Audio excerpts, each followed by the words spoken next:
Our top focus on WION right now. Russian President Vladimir Putin has said that he would like to meet US President Donald Trump, but the meeting needs to be prepared to make it productive. We have a desire to hold such a meeting, and I would like to hold this meeting. But I repeat once again, it needs to be prepared so that it brings a result.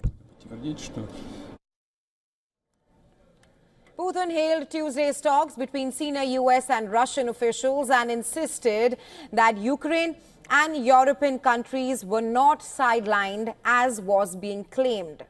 Putin reasoned that the talks were solely dedicated to Moscow and Washington's relations, and therefore there was no need for anyone else at the table. He said there was no need for a hysterical reaction.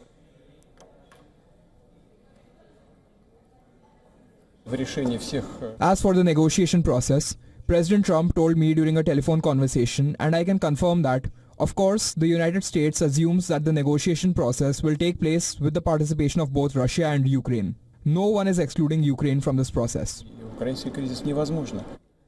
However, Trump tore into Ukrainian President Volodymyr Zelensky and repeated Russia's narratives that Ukraine started the war. Speaking at a Saudi-backed investment meeting in Florida, Trump called his Ukrainian counterpart a dictator without election.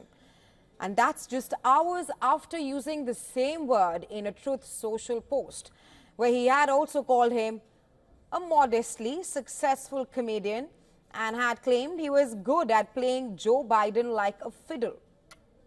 Trump's attack came after Zelensky reacted to US-Russia talks in Saudi Arabia, from which he alleged Ukraine was excluded.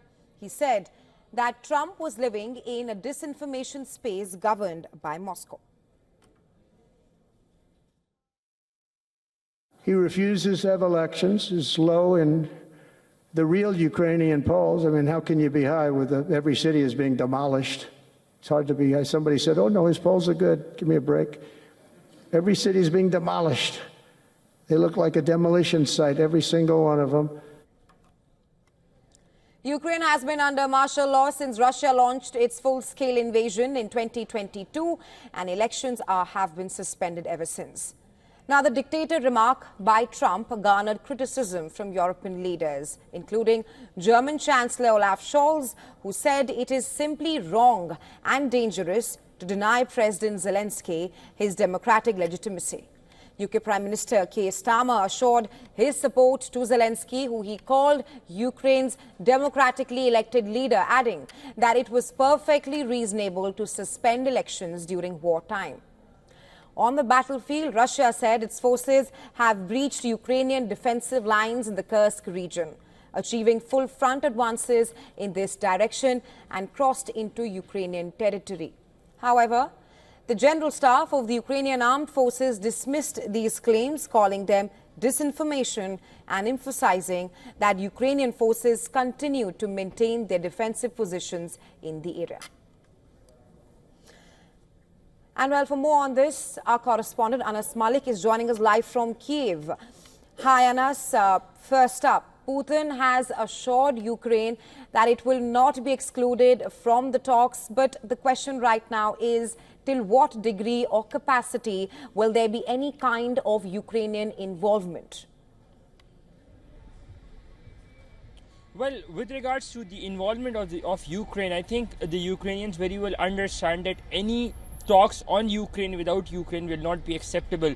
Anything that is forced upon them without their participation, without their will in it, it will not be acceptable. And that is the reason we're seeing this paradigm shift in Ukraine's policy as well since the US admins or the new US admins took over, particularly when it came to the US policy towards Ukraine. We've earlier seen that there wasn't much of critique being done by the Ukrainian side. They were very careful in choosing their words vis-a-vis the US, but now they've openly accused the US administration in meddling into their internal affairs, especially after that comment when it came from the US president of that dictator and not holding elections. So I think that that is one of the major factors that has led into President Zelensky's upwheel in the approval ratings.